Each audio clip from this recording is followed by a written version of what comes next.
श्रीमद् भागवत कथा प्रथम स्कंद द्वितीय अध्याय। दिव्यता और दिव्य सेवा क्या है। वहाँ ऋषियों के सही प्रश्नों से पूरी तरह संतुष्ट होकर रोमहर्षण के पुत्र ने उनके शब्दों के लिए उन्हें धन्यवाद देने के बाद उत्तर देने का प्रयास किया। उन्होंने कहा, वह शुभदेव जो पवित्र धागे के सुधार के निर्धारित समारोह के बिना त्याग आदेश के साथ रहने के लिए चले गए, ने व्यासदेव को अलगाव से डरकर हे मेरे बेटे कहने पर मजबूर कर दिया। सभी पेड़ों और सभी जीवित प्राणियों ने ऋषि के हृदय में सहानुभूति व्यक्त करते हुए प्रतिक्रिया व्यक्त की। आइए मैं उन्हें अपनी श्रद्धांजलि अर्पित करता हूँ, जिन्होंने अपने जीवन के अनुभव से भौतिकवादी मनुष्यों के भौतिक अस्तित्व के अंधेरे को दूर करने की इच्छा में एकमात्र पारलौकिक मशाल के रूप में वेदों के सार को आत्मसात किया और अपनी हेतु की दया से लोगों तक पहुँचाया। महर्षियों के गुरु के रूप में यह अत्यंत गोपनीय पवित्र कथा है। सबसे पहले नर नारायण सर्वोच्च मानव के रूप में भगवान विद्या की देवी और व्यासदेव को प्रणाम करने के बाद विजय के लिए जो कुछ भी आवश्यक है उसकी घोषणा की जाए। भगवान कृष्ण के बारे में आपके प्रश्न विश्व कल्याण के लिए प्रासंगिक हैं, क्योंकि वे सच्चे आत्मा को संतुष्ट करते हैं।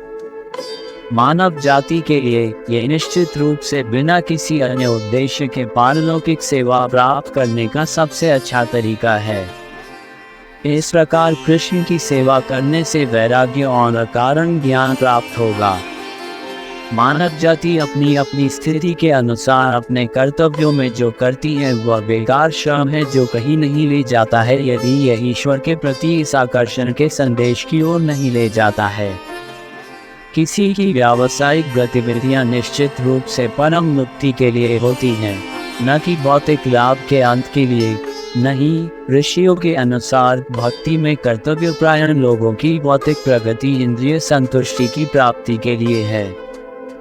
किसी की लालसा इंद्रिय संतुष्टि, लाभ और आत्म संरक्षण के लिए इतनी अधिक नहीं है, बल्कि उसकी व्यावसायिक गतिविधियों के लिए है, जिसका उद्देश्य पूर्ण सत्य की खोज के अलावा कोई अन्य उद्देश्य नहीं है। विद्वान आत्माएं कहती हैं कि अद्वैत ज्ञान की वास्तविकता को ब्रह्मा, परमात्मा और भगवान अवैयक्तिक, स्थानीय और व्यक्तिगत पहलू के रूप में जाना जाता है। ज्ञान और वैराग्य से युक्त गंभीर जिज्ञासु ऋषि भक्ति में अपने भीतर और परमात्मा को वही देखेंगे जो उन्होंने वेदों से सुना है। तो मनुष्य द्वारा वेदों में से सर्वश्रेष्ठ स्थिति और व्यवसाय के विभाजन के अनुसार व्यावसायिक कर्तव्यों की सर्वोच्च पूर्णता भगवान को प्रसन्न करने में प्राप्त की जाती है। इस प्रकार मन को स्थिर करके भक्तों की रक्षा करने वाले भगवान को लगातार सुना, महिमा, स्मरण और पूजा की जाती है। भगवान को बुद्धिमानी से याद करने के इस संदेश पर कौन ध्यान नहीं देगा, जो व्यक्ति को भौतिक रूप से प्रेरित श्रम कर्म के बंधन को काटने के लिए तलवार देता है। जो व्यक्ति वासुदेव के संबंध में सावधानी और ध्यान से सुनता है, उसे शिव भक्तों या विद्वानों को प्रदान की गई भक्ति सेवा के माध्यम से संदेश के साथ आत्मीयता मिलेगी और सभी विकारों से शुद्ध हो जाएगा। जिन लोगों ने कृष्ण के शब्दों के बारे में ये श्रवण विकसित किया है, उन्हें सुनने और गाने में पुण्य मिलेगा और निश्चित रूप से उनके दिल में सत्य के दाता द्वारा शुद्ध आनंद लेने की उनकी इच्छा दिखाई देगी। उस ज्ञान पर नियमित ध्यान देने से सभी अशुभ अपनी पकड़ खो देंगे और इस प्रकार दिव्य प्रार्थनाओं के साथ सर्वोच्च भगवान की सेवा करने से प्रेमपूर्ण सेवा अपरिवर्तनीय रूप से अस्तित्व में आती है। इस तरह हृदय स्थापित होने पर व्यक्ति अच्छाई में स्थिर हो जाएगा और जुनून और अज्ञान से उत्पन्न होने वाली वासना, इच्छा और लालसा से प्रभावित हुए बिना खुश हो जाएगा।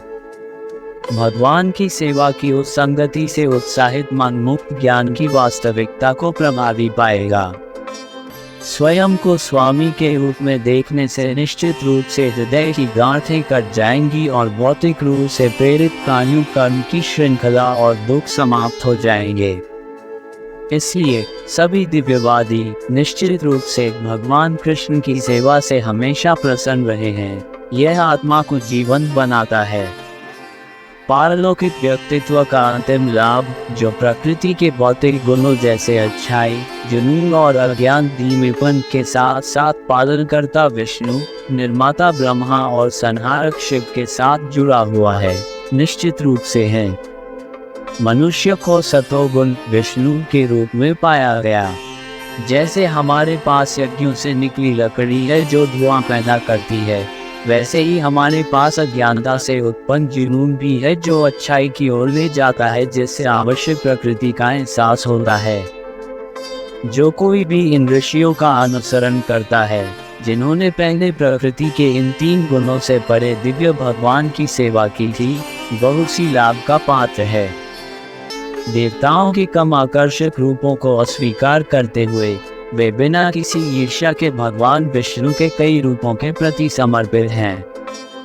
जो लोग धीमे और जुनूनी हैं, वे धन, शक्ति और संतान की इच्छा रखते हैं, जो पूर्वजों और ब्रह्मांडीय नियंत्रण वाले अन्य प्राणियों से जुड़े रहते हैं।